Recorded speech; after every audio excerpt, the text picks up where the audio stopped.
So after that very straightforward diagonal map, we find ourselves in the harbor that we were promised we were going towards.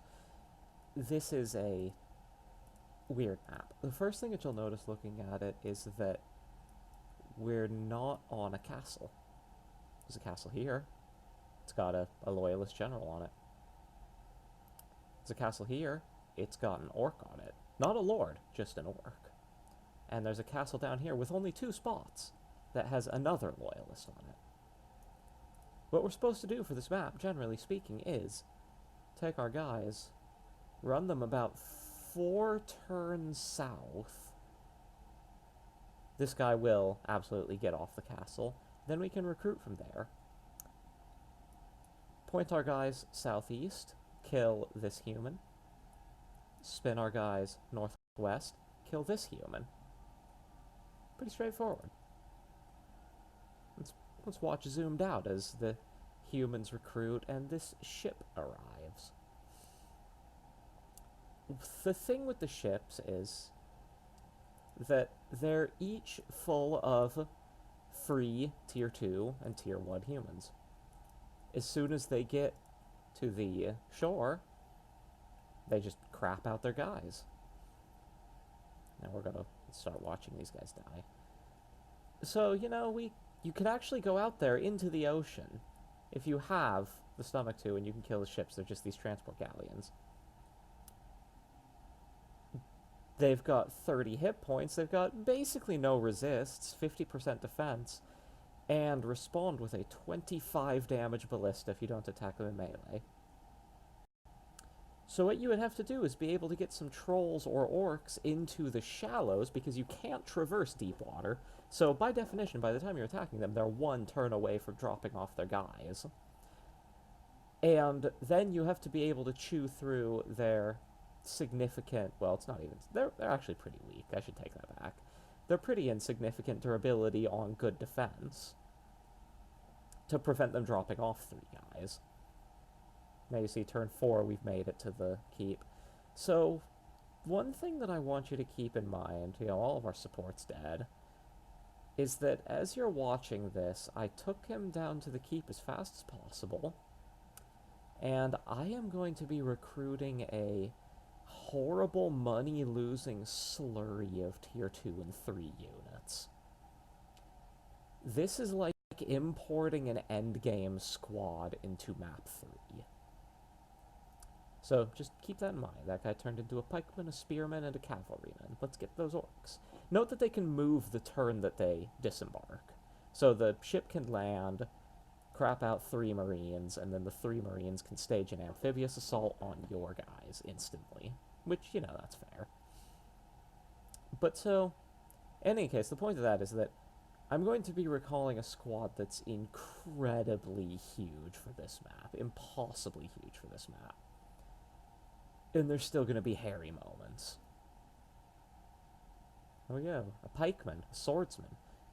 So I said that, you can get into the ocean and stop them. 3 out of the 4, there is no way you can get into the ocean and stop.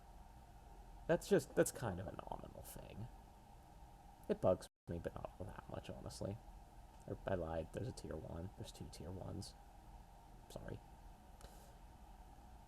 So, as this continues to go on, and you watch silly things happen, like 2 from 2 30% to kill a fencer on great terrain, I want to point something out about this campaign. This campaign's often brought up, in guides and stuff. Because, obviously, this is a really frickin' hard campaign. So, of course, a bunch of guides have been written. The general consensus is that the way to approach this campaign is to hire a bunch of tier 1s.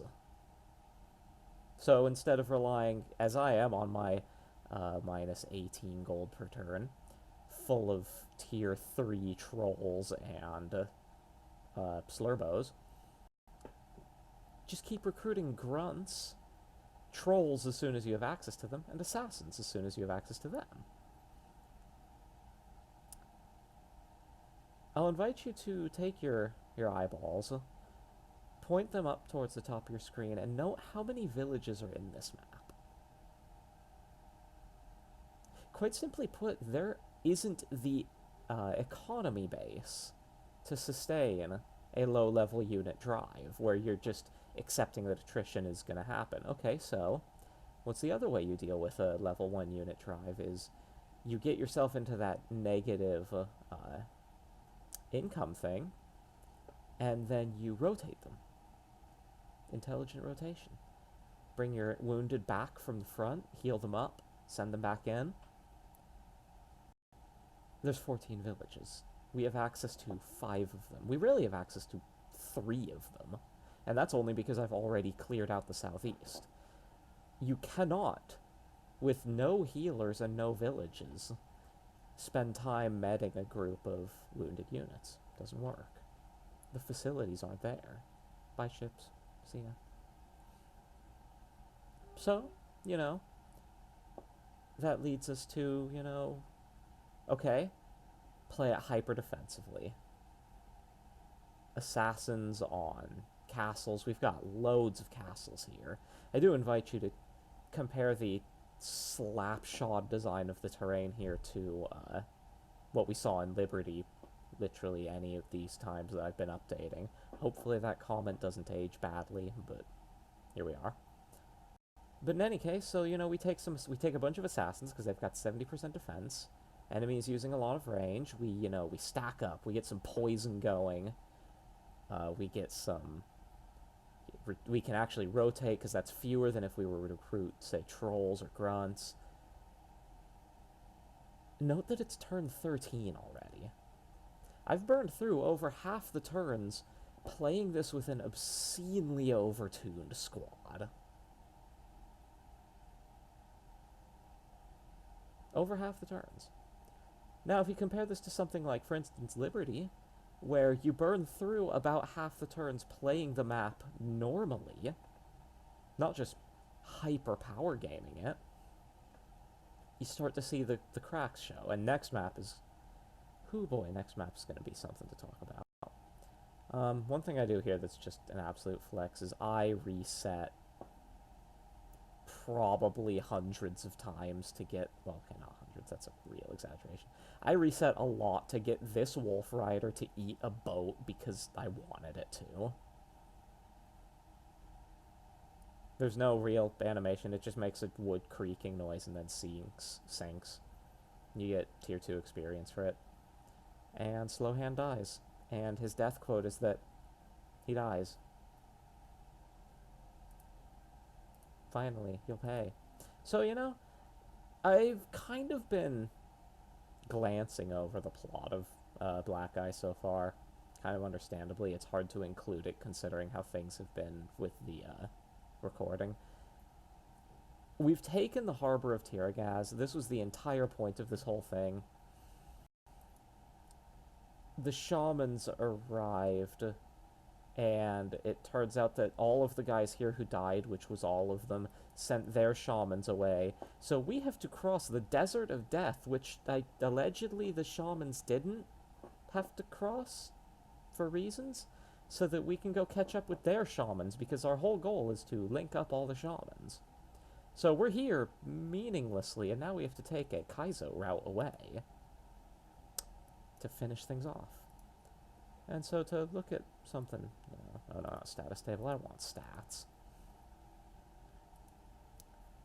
637 gold of kills.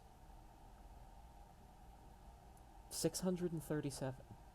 All of my... That was more than twice all of my recalls. And that was still, overall, this map, I did equal damage to what I took. You cannot trade this one directly. The numbers just aren't there.